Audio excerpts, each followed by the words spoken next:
Hi, and welcome to the final bonus episode of Math Therapy before season 2 starts next week. Oh my God. So excited, guys. I never thought that when I started a podcast that there would even be a season 2. I don't know. Actually, I don't think I thought through the idea at all, but hey, here we are. So speaking of not thinking things through, one of the most unanticipated things about making this podcast is how much listener feedback I have gotten. I just totally did not expect to have so many of you reach out to tell me how much the pod resonated with you. And I swear I'm not trying to sound conceited as fuck, but the number of people I had being like, oh my God, I'm so glad someone is talking about this. I never knew math trauma was a thing, and now I do, and I totally have it, and knowing that has totally changed my life. Well, there were a lot of you that slid into my DMs to tell me that, and it really means a lot to me. Before we start season 2, I really wanted to honor the courage and bravery of so many of you who have reached out to share your story so that our listeners can hear themselves in you, and also so that they can know that they're not alone in their math anxiety. So without further ado, welcome to our first Mailbag episode ever. Here's our first submission. Hey Vanessa and everyone listening, my name's Maddie and I just finished my 5th year at York University, Glendon campus in the concurrent education program.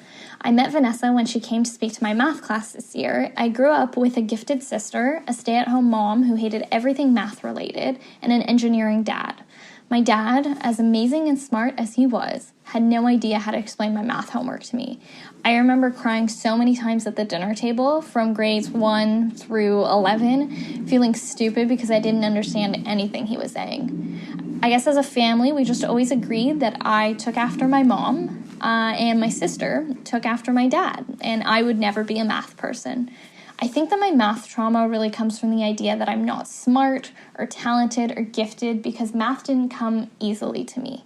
But I think I'll admit now as an adult that I never really tried that hard because I gave up thinking I could succeed. I accepted that I was just bad at math, even when my grades never really fell below a C+, and I don't even think that I failed anything in math. Even now, I compare myself to my best friend, who's a software engineer at Google. Everyone is so impressed when they find out, and then I say I'm in teacher's college, and I never get the same kind of reaction. But I want to be a teacher to help kids like me who hated school and hated math, and I want them to be more confident students. Ever since Vanessa came to my class, I've stopped saying I'm not a math person, which is a big step for me, and have slowly started to accept that I never really pushed myself. Next year, I have to take a math test to become a certified teacher, and I'm going to have to start studying really early. Wish me luck. Oh my God, I absolutely love that. Maddie, you are so brave and courageous for sharing that with everyone. Seriously, I think it is so badass and cool that you are using your math anxiety to get out there and change the world so that other kids don't have to suffer. And I would wish you luck, but girl, you've got this. You do not need it. Our next submission came by email, and it is from 57-year-old Darlene from Ferndale, Michigan, who is a badass woman who has decided to go back in her adult life to tackle math anxiety. Hi, Vanessa. I wanted to let you know that the article about you in Bust magazine and your podcast really inspired me to give math a shot again. Back in the 80s, when I was in college, I wanted to study biostatistics, but I let myself get scared off by a stats class I had difficulty with. I suffered from the backwards notion that I didn't have a talent for math, stats, and science because it didn't immediately come easy to me. Now that I'm in the fortunate position of being able to go back to school tuition-free, I feel like I've been given a second chance. I might not otherwise spend the money on such a thing at my age, but I feel like it's an imperative at this point. I hope you and your family are safe and healthy because the world needs more people like you if we are going to get out there and smash the patriarchy. Warmest regards, Darlene. Are you freaking out? Because I am. Darlene, that is so cool. We are all rooting for you. Please keep us posted on your progress. We all believe in you. Our next submission is from Hunter. Take a listen. Hi, my name is Hunter Saul, and I'm 21 years old. I always knew that I had an issue with math starting in grade 2. I dreaded math class and normally went from being a student who participated and spoke to sitting in the back row and keeping my mouth shut. I just assumed I was bad at math and that everyone had a subject that they were bad at. It wasn't until grade 11 when I was studying for a math exam that I realized I had math anxiety. During studying, every time I sat down and looked at practice questions, I broke down in tears. The thought of even writing this exam or studying for it made me panic and go into overdrive. I thought that not being good at math made me stupid and less than. However, after choosing to drop down to the lower level of math, I felt my math anxiety begin to ease a little. By the end of high school, math most definitely wasn't my favorite subject by any means, but I was confident going into class and started to sit in the front row and participate. I went from getting mid-60s to finishing grade 12 with an 85 in math. With the help of the amazing team at the Math Guru, support of my teachers, and most importantly, having faith in myself, I realized that it takes practice and a positive mindset. Our next submission comes from Jenny, who's actually an old student of mine. She's 24 years old, from Toronto, and now lives in the UK, like living out her dream life. She sent us a little email, and here's what it says. Hey, Vanessa, for as long as I can remember, I've never been a math person. She used quotes. Don't worry, guys. I have always struggled with math and have felt extreme embarrassment and trauma from it. Not only in school, but even in my first job, a cashier at the frozen yogurt shop Yogurties, where I was in complete terror whenever someone paid in cash as I was not a fast counter. During high school, I reached my lowest point with math. I was too embarrassed to ask for help and I was failing miserably. Ultimately, my parents enrolled me at the Math Guru, and though they had to walk me there just to make sure I would actually go, I finally received the help I needed and gained some confidence in math. I went from 25% to 79% in my math class, which is probably one of the biggest achievements in my high school career. While I dodged math in university, I was confronted by it again during the PR post-grad program at Humber College. During a lecture, a slide was presented about price/earnings ratio measure. My heart just sank. We were then given sheets of problems we needed to solve and only given a few minutes. I immediately panicked and went red in the face as I was sure I wouldn't be able to figure out a single problem. Fortunately, I had an amazing and understanding professor who took me through the equations after class, but it was still traumatizing and I couldn't believe I was experiencing this at 22 years old. I got through the math required for that class and walked away thinking that would be the last time I would have to face it. I now work at a PR agency in London, England, where we are continuously using Microsoft Excel and conducting surveys. To my dismay, this did include using a bit of math, but due to the importance of my job, I worked hard to figure out the problems and I actually got quite good at it. I even had one colleague come up to me and say, "I hear you're the one to come to about math." I was shocked as I had never been a math person growing up, but also thrilled since I was finally not having a traumatic math situation, but like a really positive one. Now, though I wouldn't say I'm a math person, I can confidently say that I am eager to learn and not afraid of hard work, even if that requires math. Best, Jenny. Jenny, from all of us here at the Math Guru, we are so proud of you, girl. And as for that whole you're still not a math person thing, one thing we talk about on the podcast all the time is that there is no such thing as a math person. Like, you're a person and you do math. End of story. Okay, our next submission comes from Anna, a 54-year-old from British Columbia. And for those of you who know the Canadian landscape, BC is like super famous for the fact that it rains all the time. And I just find this hilarious because you can fully hear a full-on rainstorm in Anna's submission. Take a listen. By high school, I could count, add, subtract, multiply, and divide numbers, but I struggled with algebra. I had no idea what all the letters and numbers meant, and when I asked for help, I did not get it. I began to think that I was not intelligent enough to learn algebra, so I gave up and dropped out of it. When I homeschooled my children, I decided to teach myself math so I could teach them. I was often just one night ahead of them. As time passed, I learned that I had many math gaps that needed filling. As I filled those gaps, I realized that I was not only intelligent enough to learn math, but was good at teaching what I learned to others. Soon other parents began asking me to help their children with math. One night, I was searching for ways to mathematically engage students when I came across a website for the Mortensen Math Program, a gateway program to the higher maths. Students explore and discover math concepts by seeing, touching, and moving colorful blocks and tiles around, creating visual pictures of mathematics. They learn through conceptualization and imagination rather than memorization. Through this program, I learned that arithmetic and algebra are related and can be introduced at the same time to even the youngest of students. I also learned that algebra is more easily understood when introduced in the concrete instead of the abstract. With the right approach and tools, we can take the fear and anxiety out of learning math and help students build confidence, self-esteem, math fluency and stamina, and problem-solving skills. There is no reason for students to drop out of math as I did. When I dropped out of algebra, I never dreamed that I would one day be happily playing math with children and adults around the world and teaching algebra to all ages of students. We talk, we laugh, we play, we move, we see, we touch, we hear, we wonder, we notice, and we learn math. Stan Guter said the essence of mathematics is not to make simple things complicated, but to make complicated things simple. And I believe that math is a road trip, not just a drive. You will never get lost if you focus on the journey rather than just the destination. I also believe that if a student is not learning math the way we teach math, then we should teach math the way the student learns math. Preach, mic drop, love that. Love that so much. Okay, our next submission is from Claire. So Claire just finished first year university. She's 19 and from Toronto and actually an old student of ours. And guys, I want to tell you, I have seen students with math anxiety before, but like this was a thing. I have seen Claire cry a million times over math over the past 4 years, and I am so proud of how far she's come. She is living proof that math therapy works, and I am so proud of her for sharing her story with you guys. Here's the letter that she wrote me. My name is Claire, and I'm currently in university studying health sciences. Things are going well for the most part now, but my earlier days involving math and science were absolutely consumed with feeling dumber than my peers, high levels of anxiety and panic, and ultimately the fear of failure. As I was preparing for high school, the education system, in my opinion, had failed me. I had been feeling like a pretty smart kid and only realized in my first math class that I was unprepared.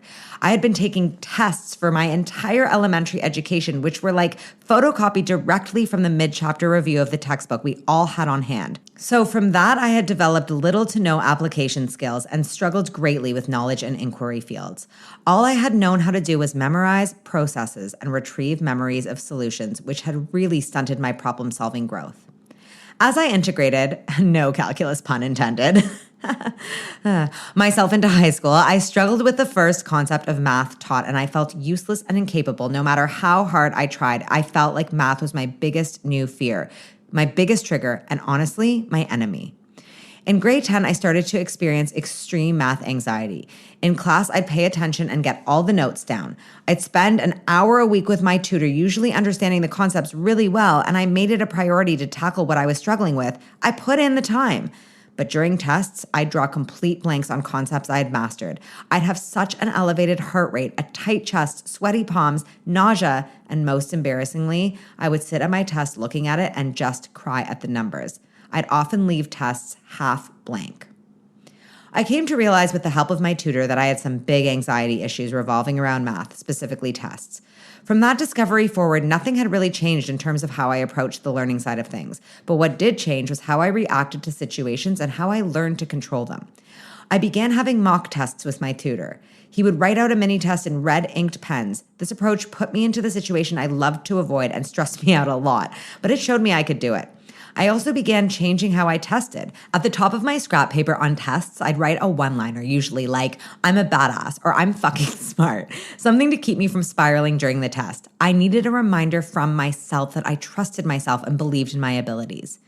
There is no such thing as the ideal math person. Now I do math and science day in and day out at school. I enjoy it and it's a passion of mine. Math doesn't only teach you how to compute numbers and manipulate equations. It is the idea of problem solving and using appropriate measures to do so for a successful solution. Love, Claire. Ugh, there are so many things I want to say about that, but honestly, I just want to take full credit for the fact that, I'm pretty sure I was the one who told Claire to write I'm a badass on her scrap paper. And actually, I'm going to go one step further and say, write it on your fucking test page so your teacher can see it. You're welcome. That is a freebie from me to you. Okay, on to our next submission. We have Jordy, a 16-year-old from Toronto, and her submission is so cute, but also so relevant, and I feel you. Take a listen. Hello, podcast. My name's Jordy. I have a story when I asked my math teacher a question. It was the same as another student, but after we both asked it, he looked at both of us, closed his eyes, put his head in his hands, and gave the most frustrated sigh I've ever heard. He looked at us like we were kind of stupid. Then he tried to explain it to us again and asked if we had questions, and I just couldn't bring myself to ask another question and risk being humiliated again. I almost started crying and I was so angry, especially because he said he loved my self-advocacy in a parent-teacher interview. He's better now and he tells jokes before class and he's really great, probably because he's at home. But damn, did it traumatize me in that moment. I didn't feel comfortable asking any more questions in any other classes. Not everyone's relationship with math is a bad one. Next, we're going to hear from Ria, who has a different take on the subject. Hey Vanessa, my name is Ria and currently I am in grade 9 and I've always been a fan of math ever since I can remember. This is because the concept of math is either right or wrong. The answer is right or wrong and there isn't really an in-between. I've been doing math tutoring for 7 years now, so ever since I was in grade 2, it has given me opportunities for my problem-solving skills to grow and not just my application of math to grow. And this doesn't just apply for in math, it applies for all other subjects and activities that I participate in, whether it's science, English, French, or even activities such as sports. I do believe that the reason I am a strong, independent problem solver and able to get past any problem that comes to me is because of my experience with math and is because of everything that I've grown from. My experience of math has taught me how to problem solve without backing down, and I am and will forever be grateful for what math has taught me. I love that submission from Ria. I think it's so cool to have a young person remind us that math is about so much more than just solving problems in math class. Next, we have a submission from Shaylin, a 45-year-old woman from Utah whose life changes pretty dramatically when she finally finds a math teacher to show her math in a whole new light. As a young child, I don't remember having feelings about math one way or the other. I was a good student and I was okay at basic math. And it wasn't until I reached high school that I started to feel like I couldn't do math. And it either meant that I was really dumb in a class full of smart people, or that I just didn't have the math gene, that it had somehow passed by me and I wasn't a quote unquote math person. It followed me into college, and fast forward a few years from there, I was married and had kids and was homeschooling my children and realized that I was passing on this fear and this anxiety and this hate of math, and I didn't want to. I wanted my kids to have a different experience than I did. And I came across a tutor who was teaching Montessori math methods. I watched a couple of the videos and I thought, why wasn't math taught this way? I could have learned math this way, and I was really excited about it. And I realized it wasn't me. It wasn't that I couldn't understand math. It's that I couldn't understand the way math had been taught to me. So I took this math and I took this Montessori method and started learning everything I could about it. And I was loving it, and I was enjoying math, and I was having aha moments, and it felt incredible and amazing. And I was teaching my kids math and we were having fun. And in fact, my children will ask for math. That's the thing they want to do first. I hated my math experience. I want to be able to share a good math experience with other people. So I've reached out to other people and I do math tutoring now. And I'm passing on this love of math, that math can be enjoyable and that math is for everyone. Guys, our final submission is a long one, but it brought tears to my eyes. This is a letter written to us by Alina, a 39-year-old from Toronto and a mom of 4 kids. Hi, Vanessa. My parents and I immigrated to Canada from Soviet Russia when I was 7.5 years old. I didn't speak a word of English, and let's just say that socially, the first few years were rough. Within a few months, I was fluent in English and consistently scored higher in reading, writing, and spelling tasks compared to my Canadian-born peers. In the lower grades, math was also simple for me because in Soviet Russia, nothing in life is or ever could be more important than fluency in math. My dad, an electrical engineer, a whiz in math, physics, and chemistry, was on a mission to make sure that his daughter would not be dumbed down by the laughable North American math curriculum. In all honesty, it's true that the math I had done in Russia was far more advanced.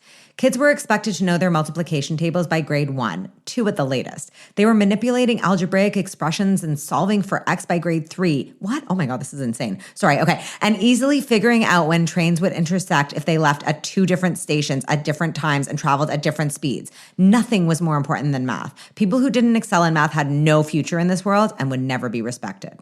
After we became Canadian citizens, my dad did some business in Europe and often took business trips. I missed him while he was away and looked forward to his return, not to mention the surprises he'd have in his suitcase for me. But little did I realize that those surprises would be Russian math textbooks. I was promised that we would go through the books together and the lessons would be explained to me and I'd get help solving the problems. What actually happened, though, was very different. My dad would open the book to a page somewhere in the middle, choose a random section that he felt was appropriate, and neatly circle the exercises that I was expected to complete. He then flipped a few pages back and told me to read the introduction to that lesson, look at the examples, and then do the exercises that he had circled for me. That was it. I was 7 when we came to Canada, and though I learned to read and write in Russian, my literacy level was that of a first grader, and I was expected to read and understand a textbook with very technical terms and examples that I have never been exposed to. It was a total setup for failure. I would go to my room and try to make sense of the letters, the language, the examples. It was incredibly challenging. My dad would come in every so often and ask me how I was progressing. I never got far enough, quickly enough, accurately enough. This would be followed by loud proclamations of my laziness, stupidity, his disappointment in me, etc. Tears would gush down oh my God, I feel horrible reading this. Okay, tears would gush down my face because I believed what I heard. I am stupid. I am a disappointment. I will get nowhere in life. They won't even hire me at McDonald's because I can't solve this train problem. What's even more important is that from all of these statements, I also concluded that I wasn't loved, that I was worthless, that no one could ever like me because I really was stupid, and who wants to be with someone like that? Oh my God. Okay, I need to take a pause personally because this hits hard. Okay. I spent day after day that summer in my room, slumped over my desk, head in my hand, over my textbook, tears soaking up the pages. My window was open and I could hear the kids outside riding their bikes, laughing, playing tag, skipping rope, being kids. At first, a few of the neighborhood kids would ring the bell and ask if I could come outside to play. Needless to say, that never happened, and eventually they stopped coming to the door. I hated math. I despised it. It was stuffed so far down my throat and so forcefully that I was determined to avoid it in any way I could. So when school was back on, seeing anything that resembled math would trigger a complete shutdown in my brain. Having said that and looking back now, I wasn't even bad at math. I just believed that I was. That shame and guilt is much more difficult to overcome. There were some parts of math that I actually loved, like geometry. I think it was something about the visual and often artistic parts of it that appealed to me. But overall, I just refused to apply myself. I was stupid and I would fail, so what was the point in wasting time on it? I asked for a tutor, but my dad refused because he insisted that A, he was an excellent teacher, and B, we didn't have the money to waste on a tutor. Eventually, in my OAC year with my mom's help, I did get a tutor. He was much more gentle and patient, and I got accepted into my first choice university program with a scholarship with a calculus mark of 88%. Who knew? It has taken me many years of work on myself to self-heal and discover that I am actually good at math. I've also discussed the issues with my dad. He realizes today and admits that this was his wrongdoing. We're friends. I'm not a math whiz, but I speak 5 languages. I'm artistic. I'm creative. I can sing. I'm a good communicator, teacher, and presenter. I have other valuable skills and talents. Okay, whatever, girl. Also, P.S. from me, Vanessa, the math guru, you got an 88 in calculus, so hi. Okay, back to the letter. Let's wrap it up. Alina says, the experience of becoming a parent myself has also put many things into perspective for me. The term growth mindset is used a lot in today's classrooms, and I appreciate that very, very much. I'm a mom to 4 amazing kids. 3 of them are not naturally gifted in math, let's say, but they get by all right, and they've got tutors to help them along. One of the 4 is incredibly naturally inclined to do math. He just loves it. Sometimes he even helps his brother who's 2.5 years older. It's okay. People are different. They have different strengths and uniquenesses. As parents, we naturally want the best for our kids, but our version of that can sometimes be very selfish, and I often see parents try to live out their own dreams through their kids. My goal is to see each of my kids for who they truly are and to help them realize their self-worth is not defined by the numbers that appear in red pen at the top right corner of a test. They are good people with many gifts to offer the world. They are worthy of love and respect. They are capable of learning and getting better. And even if none of them end up in actuarial sciences or medicine or finance, I'm okay with that, and they will be too. Oh my God. This is are you guys okay? Is everyone bawling right now? I love this. Alina, thank you so much. Honestly, from speaking with her personally, I know that this was really cathartic for her, but also really hard to do. To me, this is math therapy. And that's actually the irony. Like, by writing this out, this is what I would prescribe to someone asking how they can start engaging with math therapy. Literally writing out, working through your trauma. Like, this is so beautifully done. And just, you can see her working it. I feel like a teacher right now being like, you can see how she like used this and that. No, honestly, it was beautifully written. Thank you for sharing. That took so much courage and bravery. Alina, you are a beautiful person inside and out, and your kids are lucky to have you.